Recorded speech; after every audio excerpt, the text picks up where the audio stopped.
Pelaku atau provokator atau pihak yang menyusup terhadap demonstrasi itu adalah geng Solo, Pak Jokowi dan teman-teman. Ya, kenapa seperti itu? Karena mereka berpikir bahwa Pak Jokowi itu ingin segera melengsarkan Pak Prabowo Subianto dari jabatan kepresidenan. Karena itu pemerintahannya harus digoyang. Biar apa? Biar yang menggantikannya kelak adalah Gibran putranya sendiri. Nah,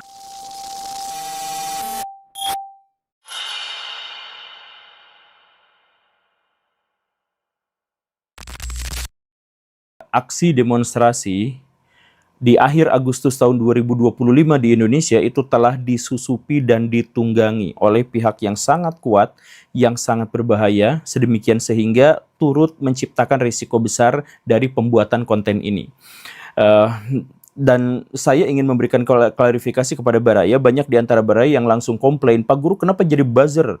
Bukankah kemarin demonstrasi itu murni dari hati nurani masyarakat yang kesedihannya, kemarahannya, keresahannya berakumulasi karena ditindas oleh kelompok-kelompok pejabat yang tidak berkompeten tetapi mereka mengeruk uang dari negara ini. Bukankah aksi-aksi kemarin itu adalah aksi yang ikhlas, tulus, dan lurus pada jalannya? Kenapa sama Pak Guru malah difitnah bahwa dia telah ditunggangi gitu ya?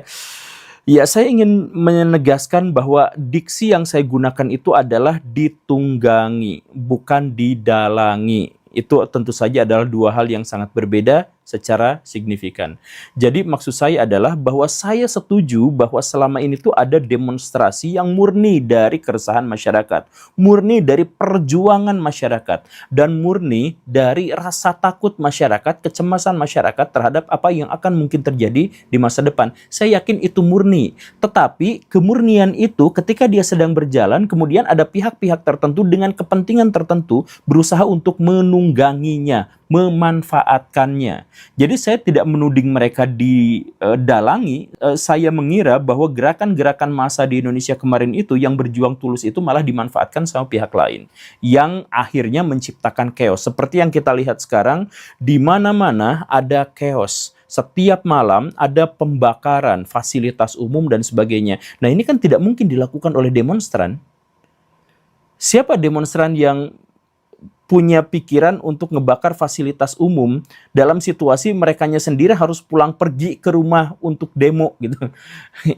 itu kan nalarnya harus dibahas di situ, Baraya. Dan intinya begini, ketika saya tawarkan itu kepada masyarakat dunia maya tentang siapa sebenarnya yang menjadi provokatornya, menjadi penyusupnya, ternyata banyak sekali pikiran-pikiran liar dari masyarakat. Ada yang mengatakan bahwa pelaku atau provokator atau pihak yang menyusup terhadap demonstrasi itu adalah geng Solo, Pak Jokowi dan teman-teman. Liar sekali itu pikirannya ya. Ya, kenapa seperti itu? Karena mereka berpikir bahwa Pak Jokowi itu ingin segera melengsarkan Pak Prabowo Subianto dari jabatan kepresidenan. Karena itu pemerintahannya harus digoyang. Biar apa? Biar yang menggantikannya kelak adalah Gibran putranya sendiri. Nah, ada pikiran liar seperti itu gitu ya. Kemudian ada yang lain yang mengatakan bahwa pelaku atau penyusup di sini itu adalah Ibu Megawati sebagai konteks Ketua Umum PDIP. Kenapa seperti itu? Karena ya PDIP itu kan adalah partai di luar koalisi pemerintahan dan merasa berkepentingan untuk menjatuhkan martabat pemerintahan yang sekarang.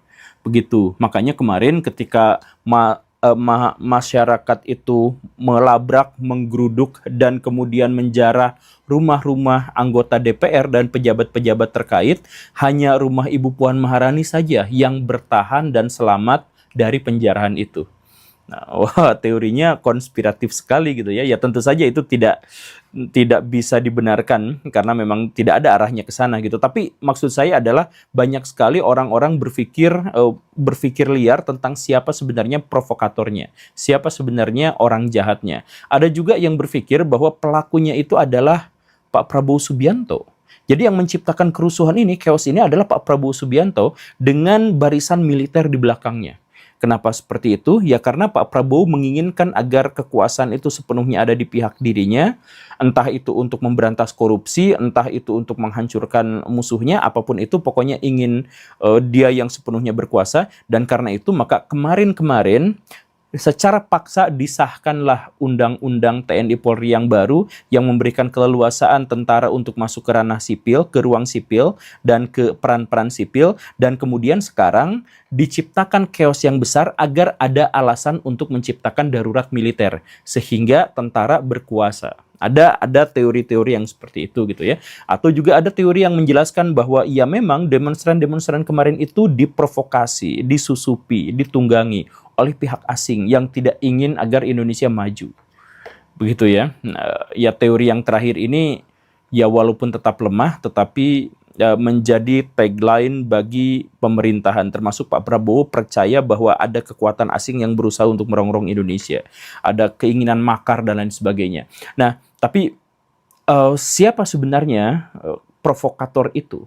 Menurut saya, misalkan ya, saya benci mengatakan bahwa saya sebenarnya terganggu dengan pikiran bahwa jangan-jangan saya mengetahui siapa dalangnya gitu.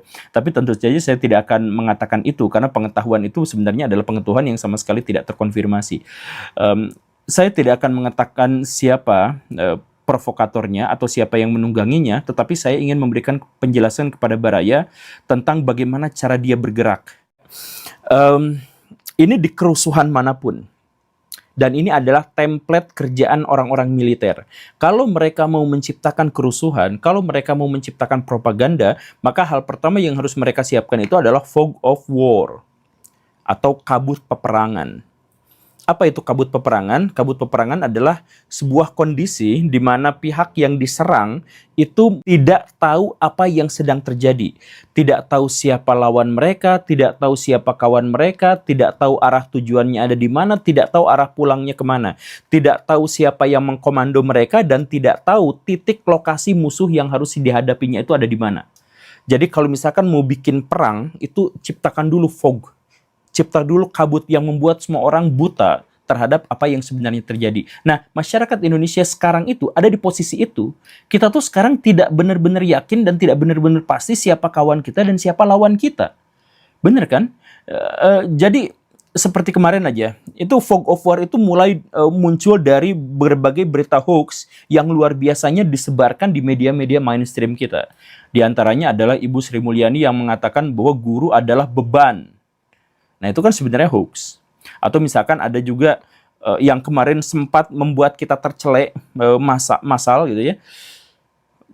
Gaji DPR naik sampai 3 juta sehari dan sebagainya. Nah, itu kan sebenarnya adalah permainan propaganda yang akhirnya mendistrak kita dan akhirnya kita tuh bingung dan akhirnya kita tuh terpeleset dari tujuan awal kita itu. Dan akhirnya apa? Ketika kita memulai demonstrasi, maka yang kita prioritaskan itu adalah mengejar orang-orang yang menyakiti hati kita secara emosional, bukan koruptor yang seharusnya kita kejar. Ya gitu kan?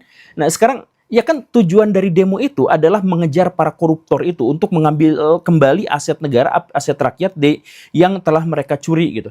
Tapi yang sekarang kita kejar justru adalah pejabat-pejabat yang secara emosional nyakitin kita. Nah, di situ kita mulai ke distrak ya. Kemudian fog of war yang berikutnya itu dalam demonstrasi kemarin itu kelihatan jelas banget. Misalkan ada demonstrasi, tetapi demonstrasi itu tidak diketahui dari aliansi mana. Jadi kalau misalkan kita mengamati, kalau demonstrasi itu pasti ada bannernya. Saya dari aliansi masyarakat anu, saya dari kelompok pecinta anu, saya dari apa. Nah, kemarin demo kemarin itu nggak ada yang kayak gitunya. Ya ada dari mahasiswa, ada dari buruh, ada, tetapi ya mereka bubar juga, ya udah jelas gitu. Tapi ada yang tidak jelas, yang demonya tiba-tiba tengah malam, yang demonya tiba-tiba anarkis. Nah, tapi mereka tuh tidak jelas dari kelompok mana. Nah, kemudian dinarasikan itu adalah kelompok spontan dari masyarakat yang sakit hati selama bertahun-tahun sehingga mereka menciptakan gerakan, gitu kan? Ada narasi spontan. Tapi kalau itu spontan, lalu siapa yang menyiapkan logistik buat mereka? Kok ada logistiknya? Katanya spontan, tapi ada logistiknya gitu. Kalau misalkan itu resmi, ya berarti dari kelompok yang mana? Ternyata saya cari kemana-mana juga nggak ada yang ngaku. Jadi dari mana? Dan kemudian ada di antara mereka yang membakar halte, ada yang membakar fasilitas umum. Saya datang ke satu bangunan yang ya bangunan itu udah dibakar gitu sama masyarakat. Saya melihat bahwa pembakaran ini nampaknya bukan hanya sekedar dibakar secara spontan dari satu sisi gitu. Kok sampai ludes habis gitu, padahal itu bangunannya beton gitu, tapi ludes habis sampai semuanya gitu. Ini jelas ada sesuatu yang lebih dari sekedar gerakan spontan dari masyarakat.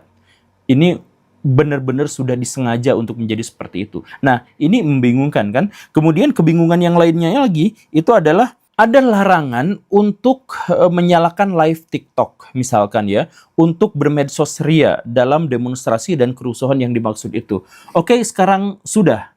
Dan orang-orang yang suka main TikTok betapa sulitnya atau bahkan sama sekali tidak bisa masuk untuk live di situ.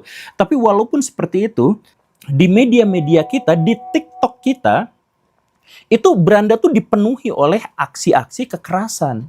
Nah, ini footage-nya dari mana kalau misalkan itu dilarang, tapi di situ muncul dalam jumlah yang banyak, siapa yang cukup rajin untuk megang HP di tengah-tengah larangan untuk bawa HP gitu. Dan kemudian yang berikutnya lagi, kenapa aksinya itu begitu template? Aksinya itu pasti dilaksanakan di malam hari oleh pihak-pihak yang tidak diketahui, yang tidak memiliki basis atau berafiliasi dengan kelompok tertentu, dan kemudian menciptakan kebakaran. Jadi di Makassar, di Bandung, di Nusa Tenggara Barat, di Jakarta, di mana ada pembakaran di malam hari. Jadi template acaranya itu selalu sama di situ. Nah, ini coba BEM, mahasiswa, kemudian kelompok buruh dan sebagainya tanyain, apakah mereka melakukannya? Tidak, mereka udah bubar sebelum itu. Bahkan mereka tidak ikut demo pada hari itu. Tapi kenapa ada kekerasan kerusuhan di mana-mana? Termasuk juga ada penusukan lah di beberapa kampus. Ada aksi teror yang sangat-sangat radikal, tetapi tidak kita ketahui siapa pelakunya. Kemarin ada sebuah video yang dikirimkan kepada saya dari ya tokoh anu gitulah ya. Itu menunjukkan ada orang yang ditangkap sama polisi dan kemudian dipaksa untuk berbicara. Kamu tuh melakukan aksi kekerasan, melempar bom molotov, membakar satu tempat. Itu disuruh sama siapa? Nah, orang itu kelihatan gemetaran dan panik dan dia mengatakan saya disuruh sama perwira TNI. Bintang sekian-sekian. Nah, kemudian saya menemukan video yang lain lagi yang dikirim juga oleh kawan yang lain yang menunjukkan ada provokator ditangkap sama TNI. Dimarahin sampai ditampar-tampar di situ di video itu. Kemudian dipaksa ngaku, kamu itu disuruh sama siapa? Saya disuruh FPI, disuruh Habib Anu dan sebagainya. Nah, ini kan fog of war yang dimaksud itu, kita nggak tahu berita mana yang benar dan mana yang salah gitu. Kita tuh nggak ngerti siapa yang memprovokasi ini, tapi versi-versi berkembang jauh lebih besar tanpa ada kesempatan kita untuk memverifikasinya lebih lanjut.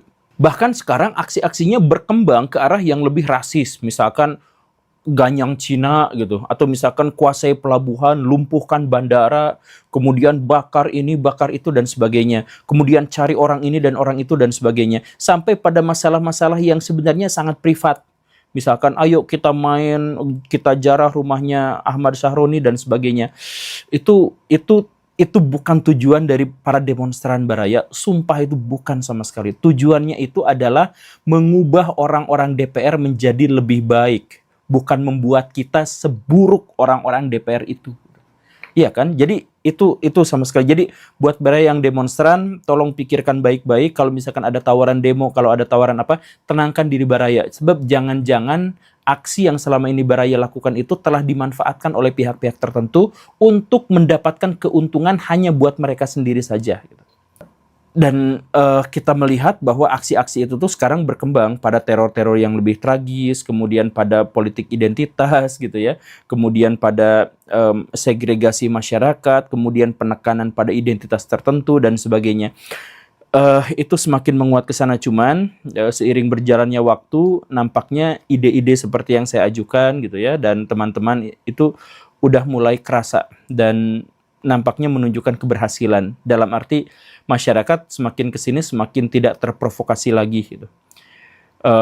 Tujuan dari kelompok yang ingin memprovokasi itu nampaknya adalah kekeosan di Indonesia untuk bisa menjalankan proyek-proyek mereka, entah apa itu. Tetapi yang saya lihat di lapangan, entah di kota yang lain, tapi di Bandung yang saya lihat, mereka gagal untuk menciptakan rasa takut yang berlebihan kepada masyarakat. Masyarakat nampaknya masih hidup biasa-biasa aja, beraktivitas seperti biasa-biasa aja. Bahkan kemarin saya di Bandung kejebak macet gara-gara ada konser The Changcuters yang ternyata masih penuh gitu ininya, dan warga nampaknya tidak khawatir dengan adanya yang aneh-aneh seperti itu gitu, pasar masih dibuka dan sebagainya. Jadi nampaknya sampai sejauh ini aksi provokator dari pihak-pihak yang saya maksud itu tidak terlalu berhasil. Dan sampai sebatas ini, hari ini, sepertinya mereka sudah masuk ke dalam fase rekonfigurasi, di mana mereka itu nampaknya sedang berpikir kembali apakah kita lanjut atau tidak. Kemudian dia tuh lagi mikir nanti demagognya di mana, penjahatnya di mana, dan sebagainya gitu. Sepertinya memang seperti itu. Makanya orang-orang yang memang demonstran yang asli itu cerdik sekarang ya. Jadi ketika mulai ada provokasi dan sebagainya, justru mereka malah mundur gitu. Sehingga orang yang mau menunggangi kehilangan tunggangannya. Jadi ketika mereka melakukan aksi kekerasan, aksi pembakaran dan sebagainya, jumlah mereka sebenarnya sedikit. Cukup sedikit sampai pengawalnya Ibu Puan Maharani bisa mengusir mereka gitu.